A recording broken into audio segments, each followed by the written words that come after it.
Hello, how you guys doing? James here. Oh, darn it.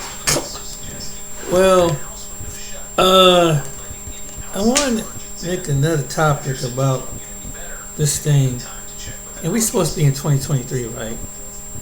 I mean, as far as human relationships with other people, but yet we still have a problem with race. And it's a topic that keeps riding about, and some people say, "Oh, it's just in the past." Why you keep bringing it up? Why do people keep bringing it up? We're gonna erase it out of history. We're gonna try to get it out the books. We're gonna try to do this, and because we don't want our kids to know. Fine, but why? What I'm about to show you keeps happening over and over and over again.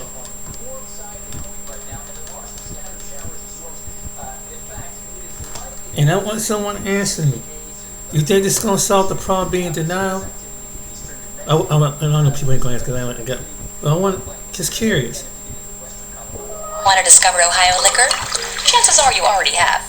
Because this moment, brought to you by...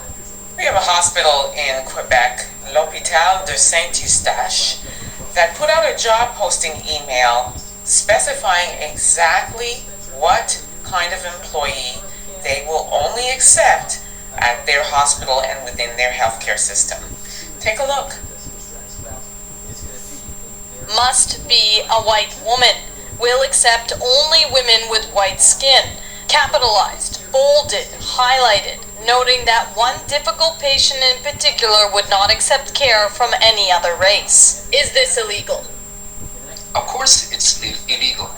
It's not only illegal, it's immoral. Which laws in particular? The Quebec Charter of Human Rights and Freedom, the Quebec Mandatory Employment Equity Law, a lot of the code of ethics of professions such as nursing and doctors. As social workers, the government will clearly write on their requests, do not send somebody black, do not send, we prefer white person only on the file. Premier and Public Security Minister Geneviève Guilbeault says this new incident is unacceptable and that the province plans to improve training in the healthcare network. But we want to make sure that every employee in the healthcare system is aware of the necessity to make sure that all citizens in our nation of Quebec are equally treated and have the same right to receive the same services. So their reasoning behind specifying in this job ad that they are only accepting women with white skin or white women only is because of one patient who was problematic and refused help from a black nurse. So an entire hospital with several patients, chief of staff, people of senior positions that call the shots and authorize things like this, all were controlled by one patient, and this is what they are going to use as an excuse. This is the peak of racism, and they are all hiding behind this one patient when really and truly they are the ones that do not want any black people in their hospital and across their healthcare system, which includes personal support workers as well. Mr. Niemi mentioned a few of the laws that are broken by this. However, they in fact have broken at least 14 laws under the chapter. Whoa! And all of this talk about training and I've said it before and I'll say it again. You can't train racism out of a racist. And should they even concede and hire some black nurses, I'm pretty sure that their life will be made to be hell working under a bunch of racists. So I hope that no black nurses take on this job at anything to do with this hospital or across their health care. Let me know what you all think. Don't forget to like and subscribe. Also subscribe to my YouTube channel, EA Public Relations, where I report on black-owned businesses and events across the province of Ontario. Until next time, everybody, please be safe. Oh, Just Poster even more found interesting. whites only. Whites only. Okay? Put in a full mask. Let me go ahead and give you the background to this. Posters promoting a white-only mother and children play group across 2 Canadian cities have sparked outrage, obviously, in the communities and online. One of them was glued to a bus stop, a suburb of Vancouver in British Columbia. The poster reads, "Join us for whites only moms and tots." The heading of the poster says, "Are you looking for somewhere your children can play with others that look like them?" It continues, "Are they tired of being a minority in their schools or daycares? Escaped, forced diversity, and join other proud parents of European children as we create an atmosphere in which our kids can feel like they belong. Invest in your child's sense of well-being and racial identity by giving them the gift of time spent amongst their own people, because they deserve it." A link on the poster leads to a Telegram group titled White Tricities, Parents and Tots. And the group's page has over 200 subscribers, according to CBC News. The officials of the local community said they saw other social media photos of posters around the city. However, officers could not find the posters when they arrived. CBC News reported that partially removed signs were also discovered in a shopping mall as well. Response from the mayor. This is in Canada. "As soon as it was brought to our attention, bylaw officers immediately searched the area and all bus stops, but no signs were present, perhaps being removed by someone else." So the mayor said that his name is Brad West. "This bio garbage isn't welcome in our community or anywhere else, and we concur, we agree. It should not be in that community or anywhere else." Yes, agreed. Now, where's this actually coming from? This is coming from the heart never changing, but the rules did. So some of the laws changed, policies changed. The social normality changed. So much so that those who had the heart to be racist knew they could not be racist in public. That was part of the strategy of Dr. King. If you listen to some of his interviews, he talked about his Southern strategy and why it was necessary to make sure cameras or the media was present. It created a social construct that made the behavior abnormal once judged in the public arena. They only can exist and thrive inside of a bubble, according to the strategy. But now something very different is happening. You literally have them being open on social media, making clothing lines, bold about it. Hell, one of them was able to get a meeting with the former president of the United States, Donald Trump, before Trump officially announced he's running for president. Sharing thoughts. It's more of the status quo. It's just my thought, Dr. Ritchie. I often wonder why the self-esteem outwardly, the ability to think so highly of oneself seems so inherent to a group of people.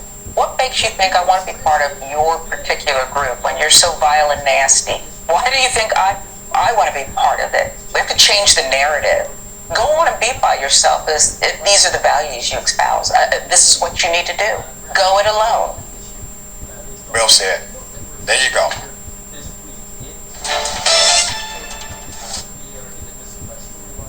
Now, if you're black, this is some information you need to know when you're traveling overseas. Where is that video? Here it is. How's the chicken? Oh, the prawns are delicious. Oh, I have a shellfish allergy. One prawn, very good. Did I say chicken wrong? Tired of people not listening? Imagine a world where the color of your skin determines the way you're treated, where being a certain race makes you a target for discrimination and hate. In some corners of the globe, this unfortunate reality still persists. In this video, we will shed light on 10 countries where racism remains a troubling issue. Canada. In these countries, you won't have to worry about only the media and the locals, but even the law officers who promote racial profiling. The stories of racial profiling are stark reminders that walking on the streets as a black person can be a perilous activity in these countries. Members of the black community often find themselves subjected to unwarranted stops, searches, and even arrests, solely because of their skin color. In the next few minutes, we will expose the disturbing realities faced by black individuals in these 10 countries. Through personal accounts, statistics, and historical context, we aim to shed light on the harsh truths that often remain hidden beneath the surface. Also, as a way of supporting our efforts, hit the like button of the video, share, and subscribe to help the channel grow. Your support means a lot to us. Number 10, Spain. When you think of Spain, you might conjure images of vibrant culture, beautiful beaches, and bustling cities. However, beneath its breathtaking allure lies a disturbing truth that might make you rethink your travel plans. Spain, a country that has been home to diverse communities for decades, including black Spaniards and foreigners of color, is grappling with a deep-seated problem: racism. This is not an issue confined to a few isolated incidents. It's a pervasive problem that has led many to dupe Spain as one of the top 10 racist countries you'd rather avoid. For years, individuals of African descent who hold Spanish citizenship and people of color living in Spain have voiced their distressing experiences of racial discrimination. Despite the country's multicultural makeup, instances of racist treatment have become all too common. Abraham Jimenez Enoa, a Cuban writer who made Spain his new home in 2021, has been documenting his personal encounters with racism. Shockingly, he has recorded a staggering 182 incidents so far, from being unjustly followed around stores to facing unwarranted ID checks on public transport. Enoa's accounts paint a distressing picture of a society that seems to have turned a blind eye to its own prejudices.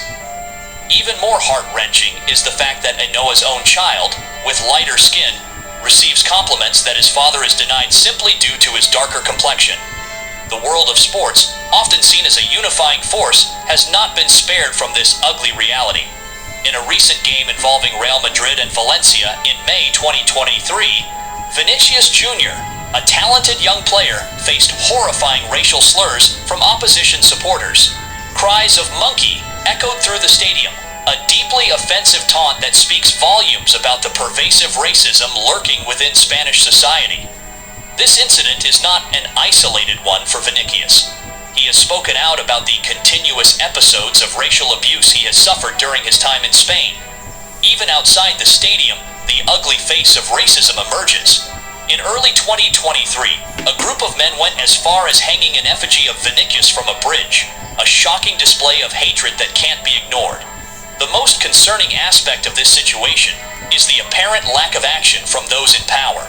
Despite being a nation that prides itself on progress and inclusion, Spain's lawmakers and law enforcement agencies have not done enough to tackle this deeply entrenched problem. The pleas of the marginalized communities seem to have fallen on deaf ears, leaving them frustrated and disillusioned. As a traveler, Spain may not seem like the idyllic destination it's often portrayed to be. The country's dark underbelly of racism is a stark reminder that prejudice can lurk beneath even the most charming facades. When considering your travel plans, it's crucial to take into account the lived experiences of those who have been subjected to racial discrimination in Spain. Choosing to visit a place that fails to adequately address racism might inadvertently condone such behavior. Until Spain takes substantial steps to combat racism and create a more welcoming environment for all, it might be wise to think twice before adding it to your travel bucket list. After all, no beautiful landscape or historic landmark can compensate for the emotional toll of experiencing or witnessing racial discrimination. Number 9, Italy. When you have your mind set on visiting different countries, there are a lot of factors to consider: the culture, the food, the scenery, and the people you'll meet. Italy might be high on your travel list, known for its historical sites, delicious cuisine, and charming streets. However, there's another side to Italy that's important to acknowledge: racism. This is a problem that has been highlighted time and again, causing concerns among locals and visitors alike. Racism is an issue that persists in various corners of the world, and Italy is unfortunately no exception. Instances of racism have become more visible in recent years, leading to widespread public outcry and condemnation. It's important to note that there are voices within the country, like Paula Egonu, a volleyball player of Nigerian descent, who acknowledge that Italy has been dealing with racism, but believes that things are gradually improving. On the other hand, people like Lilian Thuram, a former professional footballer from France, have expressed a more pessimistic view, suggesting that racism has escalated, particularly under the influence of the current right-wing coalition government led by Giorgia Meloni. One incident that shocked many occurred at a popular music contest, where Paula Egonu candidly stated that Italy has racism but is slowly progressing. However, this optimism clashes with reports of racial incidents, such as the case of football player Romelu Lukaku, who was targeted by racist chants from Juventus fans, resulting in the city of Turin issuing 171 restraining orders. One of the challenges in addressing racism in Italy is the lack of comprehensive data. The government does not actively collect statistics on race and ethnicity, making it harder to gauge the extent of the issue. This absence of data sets Italy apart from other European countries where such information is readily available. Without a clear picture of the problem, it's difficult to implement effective solutions. A UNICEF poll in 2021 unveiled disheartening findings. Around 60% of young people in Italy admitted to having unconscious racist biases. This suggests that even though individuals may not consciously hold discriminatory views, these biases still shape their behavior. Additionally, the same poll revealed that a staggering 74% of migrants reported experiencing discrimination while in Italy. These experiences range from subtle instances like strangers clutching their bags when a person of color enters a shop to more overt cases of verbal and physical abuse. While Italy boasts a wealth of cultural treasures and a vibrant atmosphere, it's also grappling with racism, so you might want to reset your expectations with this country. Number 8. Morocco. While Morocco promises an amazing experience with a diverse landscapes and rich culture, you may uncover a side that often goes unspoken, a shadow, cast by a history marked by centuries of the Trans-Sahara slave trade. Over the century, Downtime is costly, but it's hard to inspect your massive distribution network frequently enough to make. Over the centuries, Morocco participated in the Trans-Sahara slave trade, which has left a lasting impact. Unfortunately, anti-black racism still exists today, even though the issue is often denied or ignored by non-black Moroccans. In daily life, racist terms and derogatory labels are used to refer to black Moroccans, diminishing their worth and humanity. This language, rooted in historical prejudices, reflects a lack of understanding and empathy. The animalization of black people in Morocco is not infrequent. Black individuals are sometimes compared to animals like monkeys and pigs, reducing them to dehumanizing stereotypes. This treatment is especially targeted at migrants from sub-Saharan Africa, making them feel like outsiders.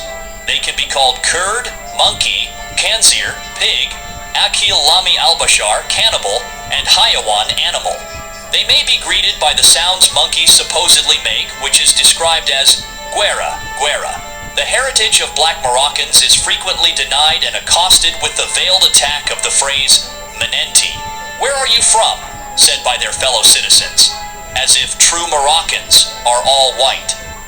Black Moroccans often face questions about their origins that imply they don't belong in the country. This exclusionary attitude denies their heritage and makes it harder for them to feel like valued members of society. Surprisingly, the history of slavery, the diversity of the population, and racism are not taught in schools or discussed openly. This silence perpetuates ignorance and prevents progress in addressing discrimination.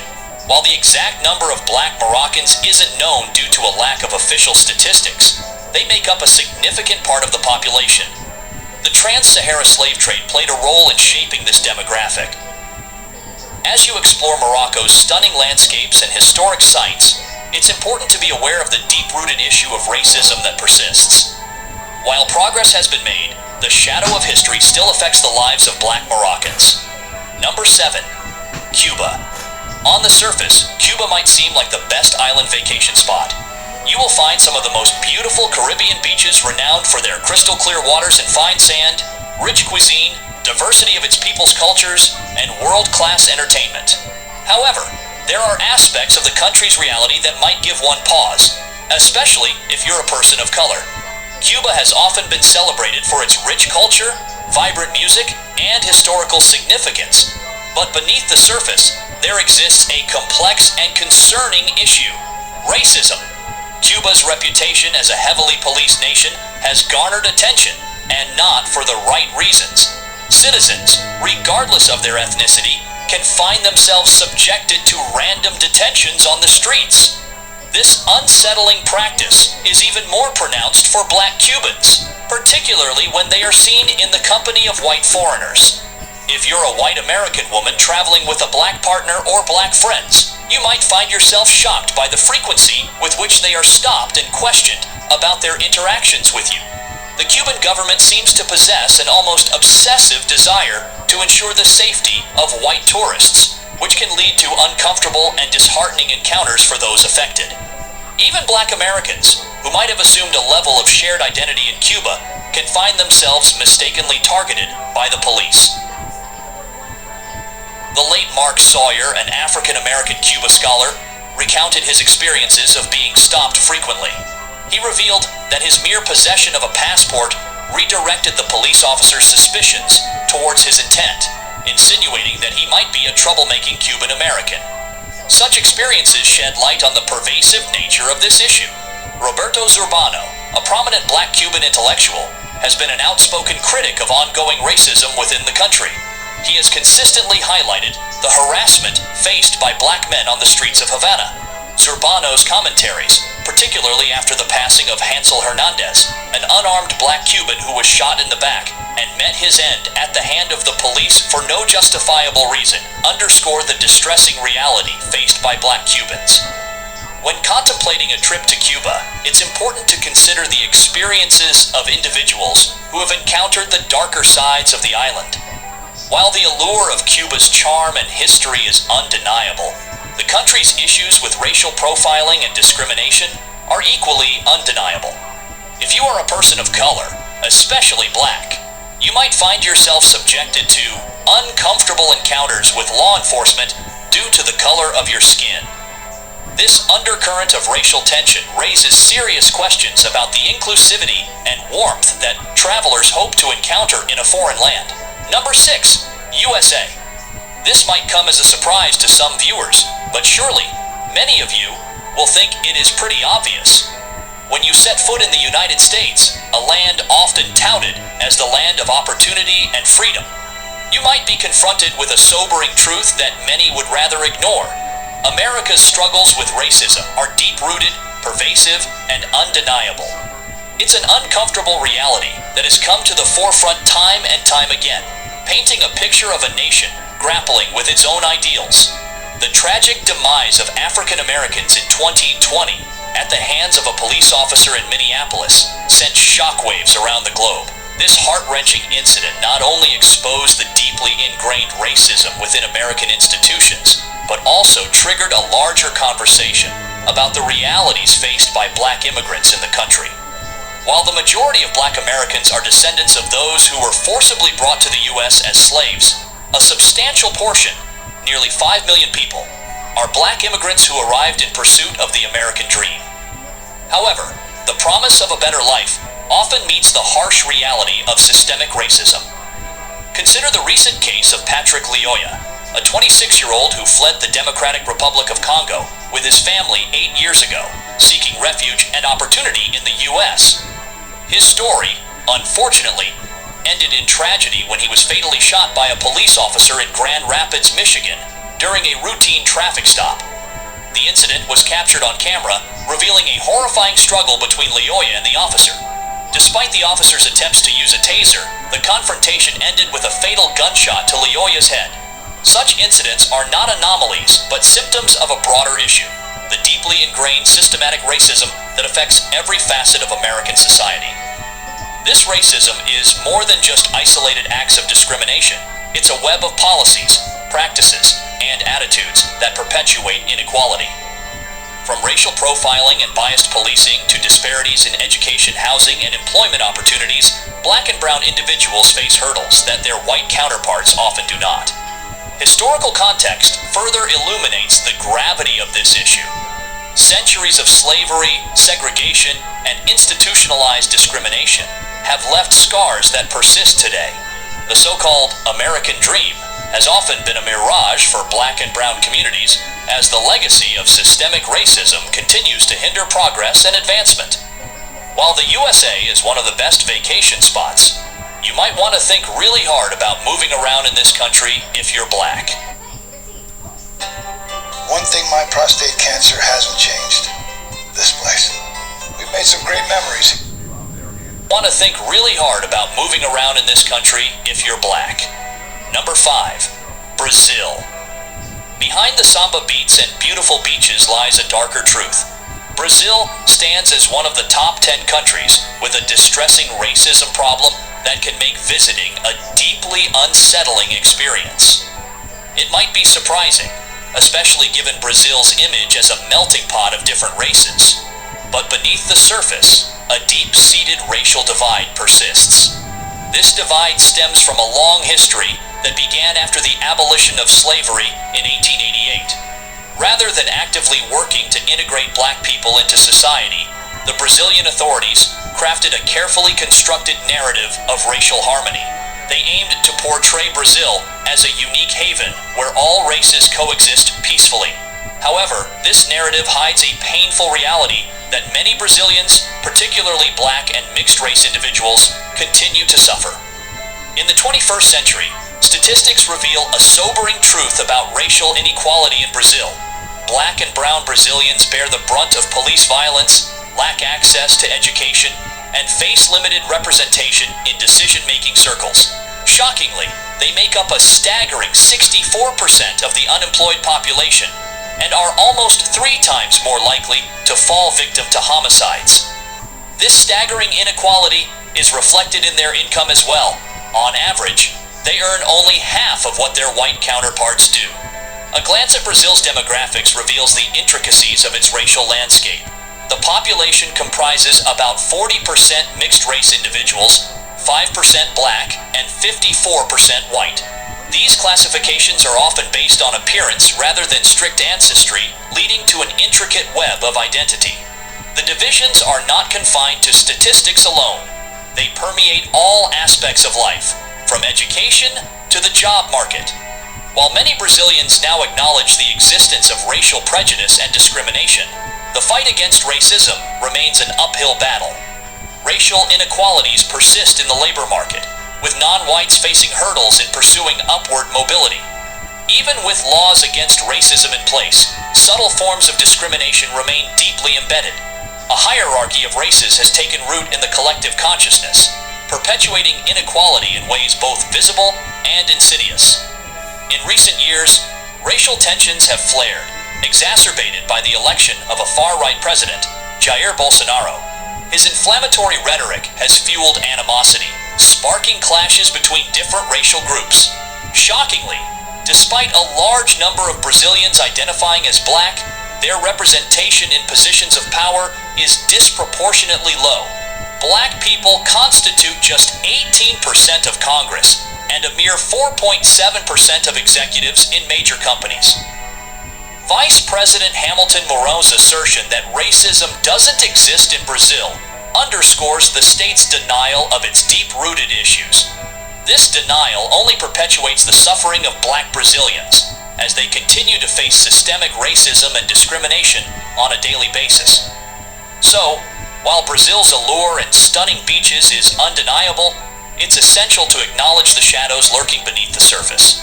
Its history of racial inequality, persistent discrimination, and stark racial disparities make it one of the 10 countries where confronting racism might be an unwelcome but necessary part of the journey. Number 4. Mexico. When you step into Mexico, You're entering a nation where the clash of racism and classism has left an indelible mark on society. It's a truth that's often masked by vibrant landscapes and rich cultures, yet one that cannot be ignored. Mexico, a land of contrasts, harbors a shadowy side of racism that casts a long and troubling shadow. Amidst the bustling streets and festive celebrations, a disturbing pattern emerges. While racism is prevalent in every aspect of life, you will notice it most commonly in the media. Advertising billboards flash images that subtly, or sometimes not so subtly, weave racism and classism into the very fibers of society. From beer and car commercials to department store promotions and supermarket ads, the prevalence of white faces in these campaigns acts as a haunting specter, enticing impoverished Mexicans to believe that their ticket out of economic hardship is a future of unattainable whiteness. This advertising onslaught isn't just a casual occurrence. It's a glaring reminder of the deep-seated divisions that plague the country. Remember the 2018 scandal involving Indio beer? The campaign featured fair-skinned Mexicans wearing shirts that played with the derogatory term Pinche Indio, an insult hurled at indigenous people. The shirts were altered to read Orgullosamente Indio, or Proudly Indian. Yet the campaign's creators oddly believed that having white individuals assume indigenous identity would effectively combat discrimination. Similar stories of insensitivity pervade ads beyond Mexican borders. El Salvadoran soda promotions, Colombian laundry detergent commercials, and even the widespread elite toilet paper branding throughout Latin America all seem to echo the sentiment that whiteness sells. This unsettling trend is rooted in the societal bias that places white skin on a pedestal, exuding an air of superiority. The problem doesn't stop at advertisements. An unsettling reality surfaced a few months ago when employees of an upscale Mexico City steakhouse revealed a disturbing policy. The best tables were reserved for customers with lighter skin. The idea that fair-skinned patrons were being given preferential treatment wasn't entirely shocking. In a country where darker complexions have historically correlated with lower incomes, reduced access to education, and limited media representation, the practice of favoring lighter-skinned individuals was a sad testament to the entrenched hierarchy. This hierarchy finds its origins in colonialism, which profoundly impacted Latin America just as slavery shaped the United States. The Spanish conquest some 5 centuries ago established a rigid caste system, with one's social status primarily dictated by their racial background. European descendants occupied the top rung, followed by those of mixed colonial and indigenous heritage. Indigenous people found themselves near the bottom, with black slaves beneath them. Even after the Mexican Revolution ended in 1917, the nation's leaders endeavored to unify a fractured society under the banner of mestizo identity, a concept embraced across Latin America. This concept portrayed the mestizo as a harmonious blend of indigenous and European virtues. Yet, evidence paints a different picture. A 2017 study from Vanderbilt University revealed that those with fairer skin completed more schooling than those with darker skin. Wealth, too, was tied to skin color, with darker-skinned individuals earning substantially less. This discriminatory mindset infiltrates everyday life. Families and friends nickname the lightest member Güerito, or Little White One, while the darkest is termed Negrito, or Little Black One. Sadly, these labels can be either terms of endearment or hurtful slights. The battle against racism in Mexico is ongoing, making it one of the 10 countries where confronting these issues is a necessity, even if it's not the vacation you anticipated. Number 3, Colombia. While Colombia boasts a vibrant culture and warm hospitality, there's a sobering reality that cannot be overlooked. It is one of the 10 countries where the shadows of racism loom large, casting a heavy burden on its Afro-Colombian and indigenous populations. While strolling through the bustling streets of Bogota or admiring the natural beauty of Choco's Pacific Department, it becomes evident that Colombia's racial history is deeply etched into its fabric. The statistics speak volumes.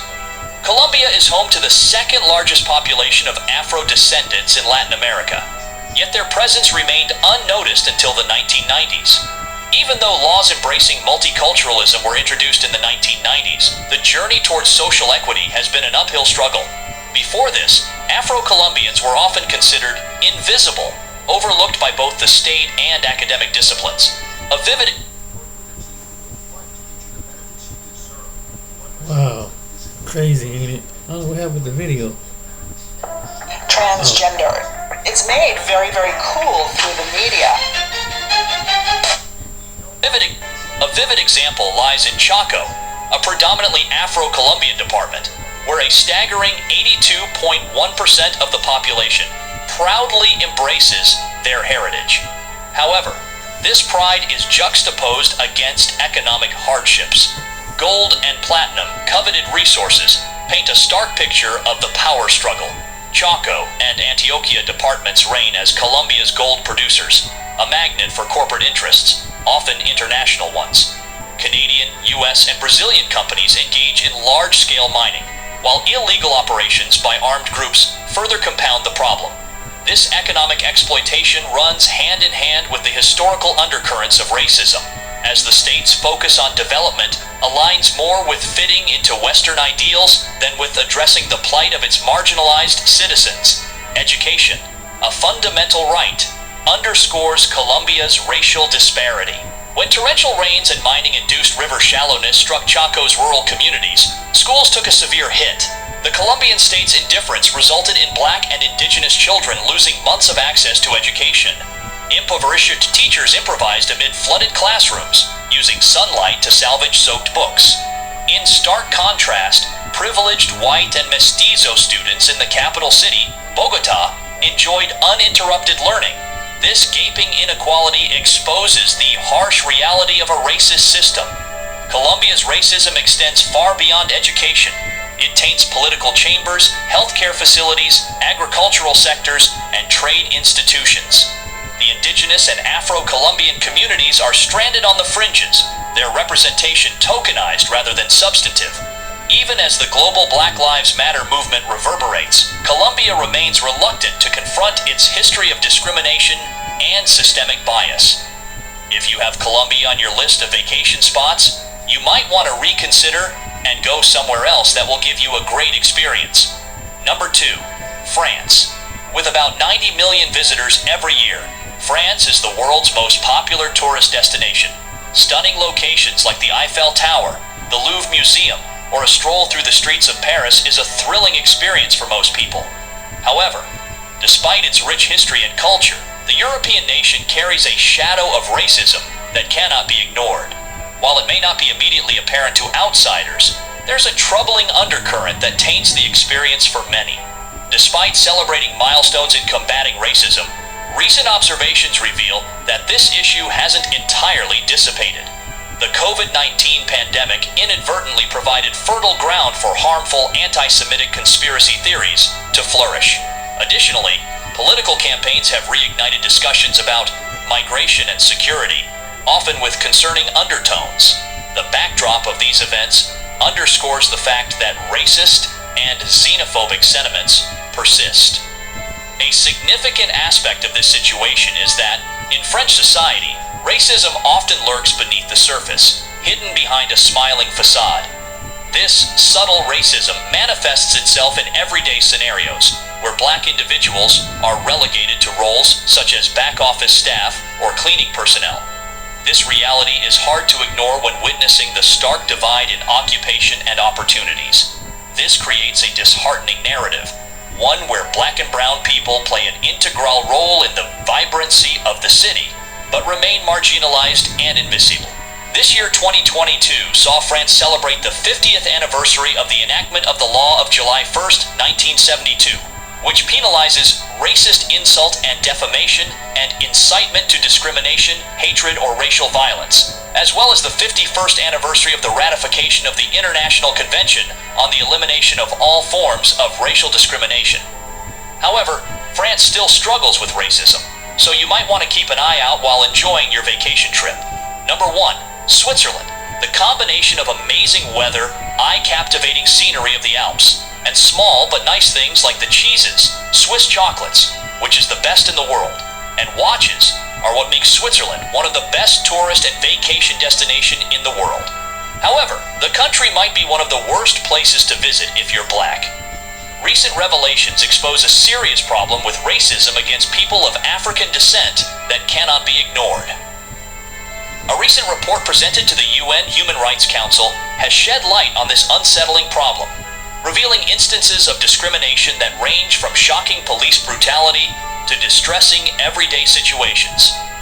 Switzerland, though never a colonial power, has a dark historical connection to the transatlantic triangular trade, benefiting from its banks, traders, and municipalities. This legacy seems to have left a stain, as evidenced by alarming instances highlighted in the report. Even in playgrounds, the toxic seed of racism has taken root in children's games like Who is Afraid of the Black Man? These seemingly innocent activities foster racially discriminatory attitudes. One glaring issue is racial profiling, where individuals are singled out based on their skin color or ethnicity. Black residents often find themselves subjected to increased police scrutiny, experiencing more frequent searches and identity checks. These encounters have led to tragic consequences, as evidenced by recent cases of black suspects dying during or after interactions with the police.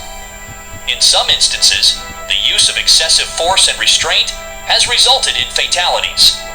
The statistics paint a grim picture. Reported cases of racial discrimination have surged by 30% in a single year, revealing both an alarming rise in incidents and a growing willingness among victims to come forward. Shockingly, around 7% of these incidents involved racial profiling, with nearly a third linked to public administration and police interactions. The numbers spotlight an urgent need for change. Racism's insidious presence extends beyond police interactions. Discrimination seeps into areas like housing and employment. A study from the Federal Housing Office indicates that individuals with foreign-sounding names face a response rate of less than 5% for apartment viewings. Similarly, those with Balkan-sounding or African surnames encounter a 30% higher barrier when seeking job opportunities. This bias is pervasive and insinuates itself into daily life, from subtle rejections to unspoken prejudices.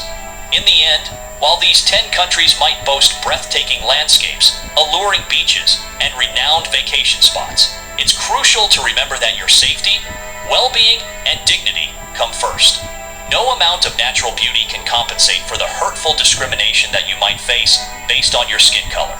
The world is vast, with countless destinations that welcome everyone with open arms, regardless of their background. By choosing to explore places that embrace diversity and treat all individuals with respect, you can ensure that your travels are not only enjoyable, but also enriching experiences that leave you with wonderful memories.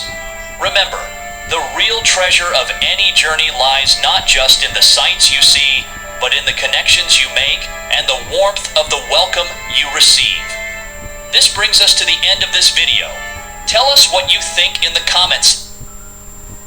So, but you know, after all of that, I got one more video to show you, and this video is going to show you that how can a lot of people be like this man.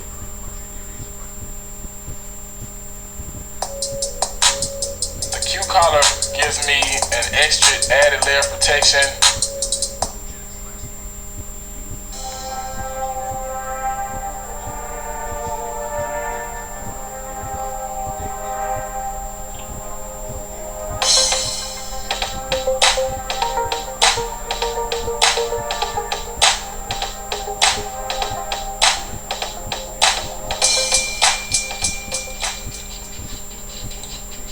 Hello and welcome back to the channel. So I have a video clip that I would like to share with you all, and I would like to get your opinion on this. We're starting to see more and more of this. You see what the title is, so you know what I'm going to be talking about. Basically, it kind of reminds me of the scripture where it talks about a certain group of people are going to make a confession in the last days that their fathers have taught them lies, or they have inherited lies, right? And of course those lies are in regards to a whole lot of things, things that are happening in the world, the people that many of them, for no reason at all, just don't like, right? The feelings that they have and they can't explain, right? He's going to be talking about some of this, and so he basically tells the fact that he's a white Christian man and he is confronting his own racism, and he admits that it's not an easy thing for him to do. So anyway, I want you all to take a listen at this video clip, and of course, you know I will be right back. Why I stopped being a racist, part 1. I've been asked probably well over 1,000 times in the comments and messages why I chose to confront my own racism and my prejudice ideology. So I thought I'd just have an honest conversation with you and break it down over a few parts and let you see into the mind of someone like me, the way I grew up, and the man I'm becoming. Now here's the crazy thing. I've only ever known one racist in my life for sure, and that's me, because I can't speak into the hearts and minds of another human being and what they think and feel. That's not fair, that's prejudicial of me. So I'm the only one I've ever known, so I feel I can speak with authority about this. I'm not calling out other people who are, this is simply about my evolution and the things I confronted and some of the difficulties and some of the beautiful parts of this. This is not an easy thing for me to do. This is kind of laying my soul bare. So if you would, let me know if this is something you want me to continue in the comments, please, because it's going to take a lot for me to invest emotionally to be open about this. Now, why is it I grew up with so much prejudice and bias and discrimination in my life? Well, I grew up in a small town in Arkansas, and I am Arkansas proud. Let me just say that right off the top. But I grew up with people who taught me these things, and it was instilled in me. I mean, it was just reinforced over and over. And then for the most part, I lived in an echo chamber of other people who thought the same thing. So I didn't know it was possible to think any other way. I was raised Christian. I cannot explain to you why my faith in God, my morality, and my racism took so long to cross paths. I can't explain it, but it probably took about 40 years to figure that out. There's a whole series of events in my life, I guess, ultimately that led up to this. And prison was probably one of the biggest catalysts, because when you're on 23-1 lockdown with someone of a different color from you in the same cell, you shut your mouth and you listen. You ask questions. And I had so many different cellmates from different countries, from different races and heritages, and it just really opened my mind.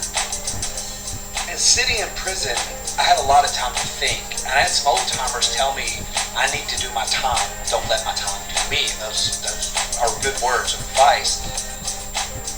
But I started digging deep into myself and my flaws, and because I was probably the biggest asshole I knew at that time, and I wasn't proud of that at all. And I knew I needed to change if I wanted to live a productive and healthy life and just be somebody like him. I just couldn't see the world the way it really was. And that breaks my heart that it took me so long to see it. But the beauty that is born from this change in me, or this growth, is just crazy. God is amazing. So if you want me to continue this, let me know and I'll do a part 2.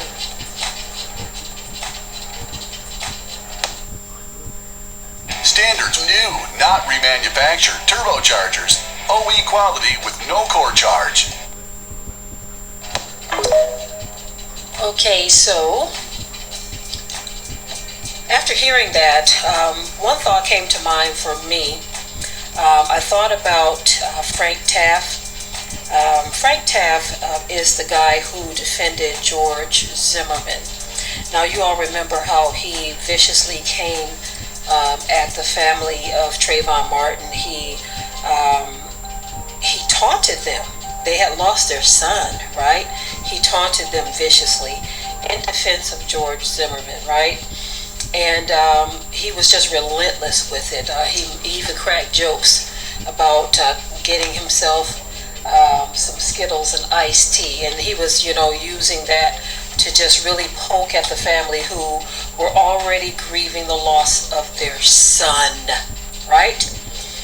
me tell you why this reminds me of Frank Taft. Now, this guy didn't talk about losing anyone, but he's talking about confronting something that he feels inside of him. So, what happened with Frank Taft, many of you may remember, but he taunted the family of Trayvon Martin for so long. He ended up losing one of his sons, tragically, okay? Not too long after that, all of those television appearances he was making, then he ended up losing a son. That wasn't enough, though. That wasn't enough, right? So he kept tugging, and he kept poking, and he kept antagonizing and just doing all of those things. And he ended up losing a second son. Yes, guys, he lost a second son. And he still did not get the picture. It wasn't until his brother passed away that Frank Taft, and you all can confirm this, I'm sure those videos are still floating around on YouTube. As a matter of fact, it may be one on my channel from years ago where I shared the video clip. He actually came on the news and he said he believes that God is doing this to him because of how he dealt with the Trayvon Martin situation, how he taunted the family, how he supported George, and he says that he believes that George was guilty. But all of that he did, just blatantly disregarding the grief of that family, he ended up losing 2 of his own sons. And he made the admission, after he lost his brother, he made the admission, now he knows what that family went through. He knows firsthand, because the angel of death came and took not only 1 of his sons, but 2 of his sons and his brother. And that's when he began to realize that, wait a minute, I was wrong. What I did was not right. I want you all to think about that for a moment.